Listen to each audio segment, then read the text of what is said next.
சொல்லுங்க, எல்லாம் வாசிங்க. எல்லாம் புதிதாயின, எல்லாம் சேர்ந்து வாசிப்போம். இப்படி இருக்க ஒருவன் கிறிஸ்துவுக்குள் இருந்தால் புது சிருஷ்டியாய் இருக்கிறான். பழையன எல்லாம் அப்படின்னா என்னைக்கு இயேசு கிறிஸ்துவுக்குள் உங்க வாழ்க்கையை அர்ப்பணிக்கிறீங்களோ, அதாவது அவரோட நான் அடையப்பட்டேன். இயேசு எதுக்காக சிலுவையில் தொங்க வேண்டும்? இயேசு என்ன பாவம் செய்தார்? அவர் ஒரு பாவம் செய்தார்.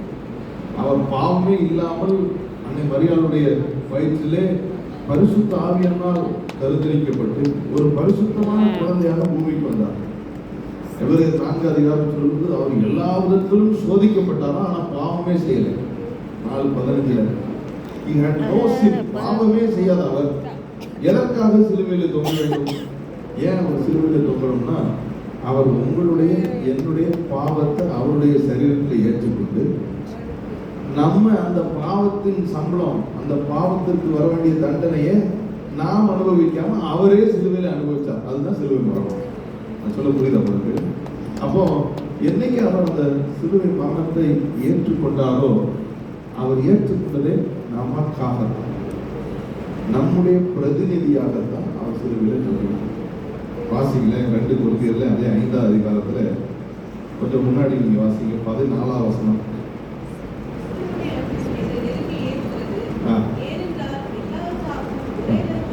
பாருங்க, ஏனென்றால் எல்லாருக்காகவும் ஒருவரே மரித்திருக்க எல்லாரும் மரித்தார்கள்.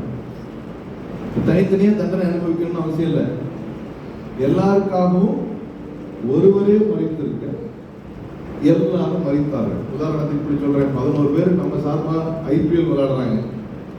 ஐபிஎல் தானே, ஐபிஎல் லோக்கலோ. 11 பேர் நம்ம சார்பா வேர்ல்டு கப் T20 விளையாடுறாங்க. இல்லை, இப்போ நடந்துட்டு இருக்குல்ல. அப்போ அந்த 11 பேர் ஜெயிச்சுட்டா நம்ம அதை எப்படி கொண்டாடுறோம்? 11 பேர் ஜெயிச்சுட்டா கொண்டாடுறோமா? நம்ம ஜெயிச்சிட்டோம் எப்படி கொண்டாடுறோம்? நம்ம பாகிஸ்தான் ஜெயிச்சிட்டோம். இப்போ கடைசியில் யார் ஜெயிச்சோம்? கிரிக்கெட் பார்க்க மாட்டேங்குது. இங்கிலாந்து செமிஃபைனல்ல நம்ம இங்கிலாந்து ஜெயிச்சிட்டோம். நம்ம எங்க விளையாண்டோம்? நம் சார்பாக நம் பிரதிநிதிகளாக 11 பேர் விளையாண்டாங்க. அவங்க ஜெயிச்சாங்க. அந்த வெற்றியை நம்ம உரிமை பெறணும். ஏன்னா அவங்க நம் சார்பாக விளையாடுங்க. அதே போலதான் நம் சார்பாக ஒருவர் கல்வாரி மரத்தை தூக்கி நம்முடைய பாவங்களை ஏற்றுக்கொண்டு நம்முடைய தண்டனைகளை ஏற்றுக்கொண்டதுனால வேதம் சொல்லுவது ஒருவர் மரித்திருக்க எல்லாரும் மரித்தார்கள்.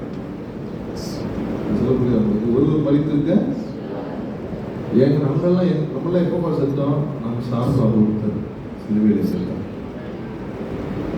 சொல்ல புரியுதா? நம்மளாம் எப்போ சிலுவையில் மரித்தோம், எப்போ பாவம் தண்டனை அனுபவிச்சோம்? நம் சார்பாக ஒருத்தர், நம்முடைய தண்டனைகளை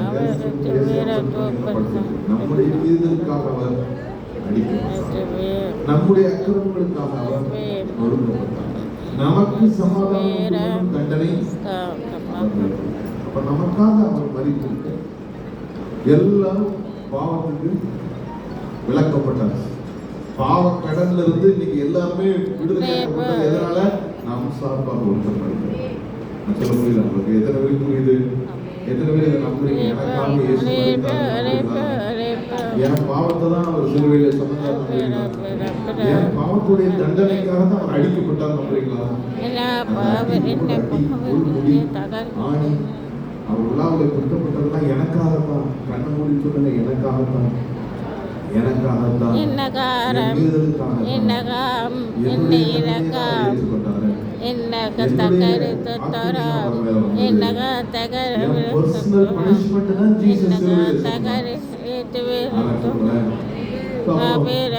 அவரோடு கூட நாம் அறையப்பட்டோம்.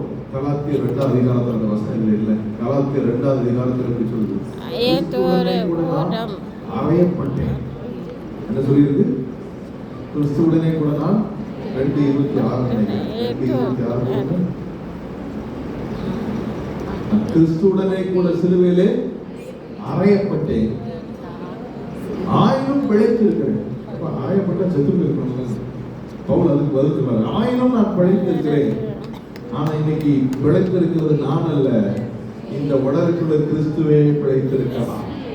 நான் சொல்லல அழகா அடுத்த தொடரா பாருங்க. இப்பொழுது மாம்சத்திலே படைத்திருக்கிறதோ என்னை அன்பு கூர்ந்து எனக்காக தம்மைத்தாமே ஒப்பு கொடுத்த தேவனுடைய குமாரனை பற்றும் விசுவாசத்தினாலே இந்த மாம்சத்தில் நான் படைத்திருக்கேன். சொல்ல உங்க விளக்குதா? சிலுவையிலே அறையப்பட்டேன், அவரோடு கூட மறித்தேன், ஆயிரம் நான் பிழைத்திருக்கிறேன். இப்ப பிழைச்சிருக்கிறது கொலை